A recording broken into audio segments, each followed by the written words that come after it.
रोहित पवारांनी अजितदादांच्या विमान अपघाताबाबत काही गंभीर प्रश्न उपस्थित केले। विमानांच्या देखभालीपासून तर टेकलॉक्सपर्यंत आणि ऐनवेळी वैमानिक बदलला गेला इथपर्यंतच्या गोष्टी प्रेझेंटेशनमधून रोहित पवारांनी समोर तर आणल्यात। याशिवाय काही अत्यंत धक्कादायक गोष्टीसुद्धा रोहित पवारांनी सांगितल्यात। पण एक गोष्ट सांगताना त्यांनी एका स्लाइडमध्ये प्रफुल्ल पटेल यांचं सुद्धा नाव घेतलं, मात्र त्यांचा संबंध हा विमानाच्या मेंटेनन्स बद्दल होता। रोहित पवार एक स्लाइड दाखवताना सांगत होते की VSR संदर्भातल्या गंभीर बाबी आणि बारामती अपघातासंदर्भात उपस्थित होणारे काही प्रश्न ते उपस्थित करत होते। यामध्ये त्यांनी हेवी बेस मेंटेनन्स बद्दल आक्षेप घेतला की या विमानाचा इतिहास असा आहे की तो हेवी बेस मेंटेनन्स योग्य पद्धतीने केला जात नव्हता।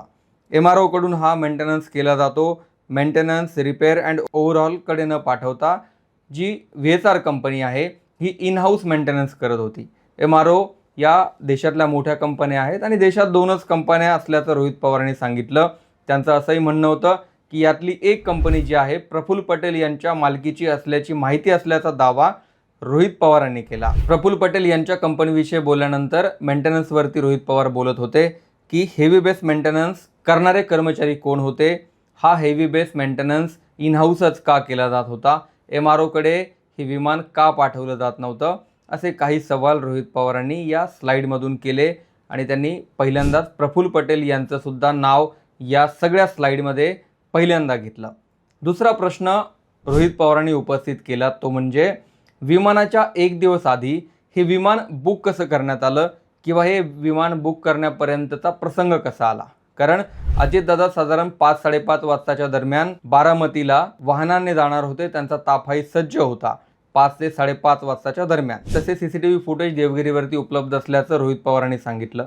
मात्र त्यानंतर त्यांना निरोप आला की पूर्व विदर्भातला एक मोठा नेता म्हणजे जो राष्ट्रवादीचाच आहे, अजितदादांच्या जवळचा एक मोठा नेता पूर्व विदर्भातला आहे, तो भेटायला येतोय आणि त्याच्या एका महत्त्वाच्या फाईलवरती स्वाक्षरी करायची आहे। ही फाईल होती मंत्रालयात अजितदादांच्या केबिनमध्ये। ही फाईल आणणं, मुंबईतला संध्याकाळची ट्रॅफिकची वेळ, या सगळ्यामध्ये वेळ झाला आणि अजितदादा 5 ते 5:30 वाजता जे निघणं अपेक्षित होतं त्यांना विमानाने जाण्याचा निर्णय घ्यावा लागला। रोहित पवारांनी या बैठकीत काय चर्चा झाली याविषयी सुद्धा काही गोष्टी सांगितल्या। हा पूर्व विदर्भातला अजितदादांच्याच पक्षातला एक मोठा नेता होता, त्यामुळे दादांना थांबणं भाग होतं, त्या फाईलवर सही करणं भाग होतं।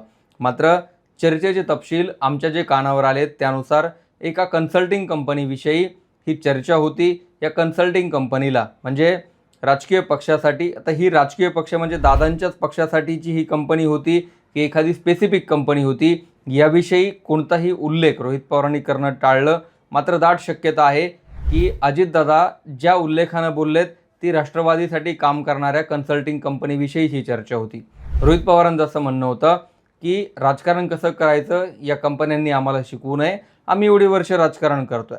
पुण्यातही आधी एक बैठक झाली होती आणि त्या बैठकीत सुद्धा याच कन्सल्टिंग कंपनीविषयी चर्चा झाली होती। काही कोटींमध्ये असलेलं हे कंत्राट कंपनीसोबतचं संपवण्याबद्दल अजितदादा आग्रही होते असं अजितदादांचं म्हणणं आहे।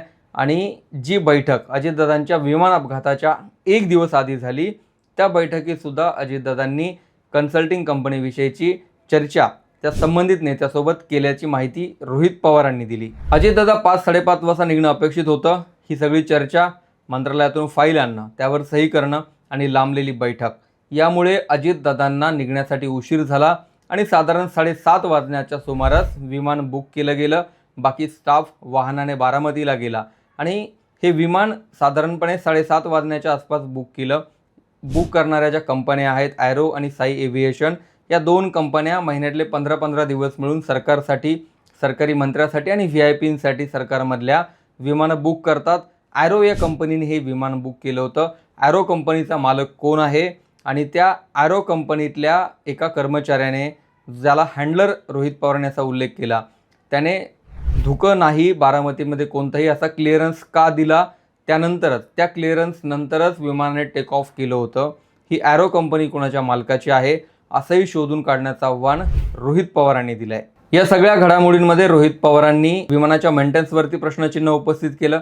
दुसरं म्हणजे आदल्या दिवशी विमानात अपघाताच्या आदल्या दिवशी जी बैठक झाली त्या बैठकीकडे सुद्धा लक्ष वेधलं।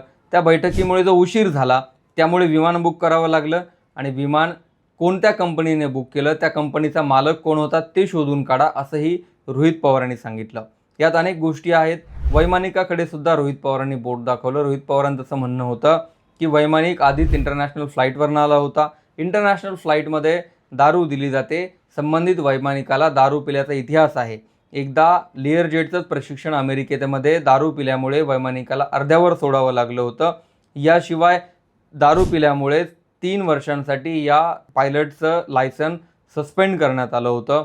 अशी सगळी परिस्थिती असताना याच वैमानिकाला अजितदादांचं विमान उडवण्याची परवानगी का दिली, असा सवाल रोहित पवारांनी केला. खरं तर रोहित पवारांनी असा सुद्धा सवाल केला आहे की या वैमानिकाच्या कुटुंबाला मी जे बोलतोय त्यामुळे वाईट वाटू शकतं, मात्र याची चौकशी का केली जात नाही.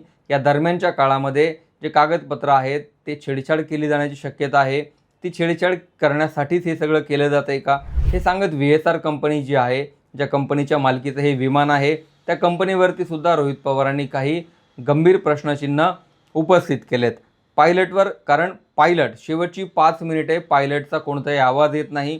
बारामती ATCकडे जे ट्रान्स्क्रिप्शन रेकॉर्ड झालं आहे त्याच्यामध्ये शांभवी पाठक जी को पायलट आहे ती ओ शिट शेवटचा जो शब्द आहे तो म्हणाल्याचा ऐकायला येत आहे. मात्र पायलटने मे डे कॉल का दिला नाही? पायलट शेवटच्या काही मिनिटांमध्ये झोपलेला होता का? पायलट धुंदीमध्ये होता का? असे अनेक प्रश्न रोहित पवारांनी उपस्थित केलेत आणि विमानाच्या देखभालीपासून तर वेगवेगळ्या गोष्टींवरती रोहित पवारांनी आपल्या प्रेझेंटेशनमधून सवाल उपस्थित केलेत. रोहित पवारांच्या या प्रेझेंटेशनवरती तुम्हाला काय वाटतं? कमेंटमध्ये जरूर लिहा.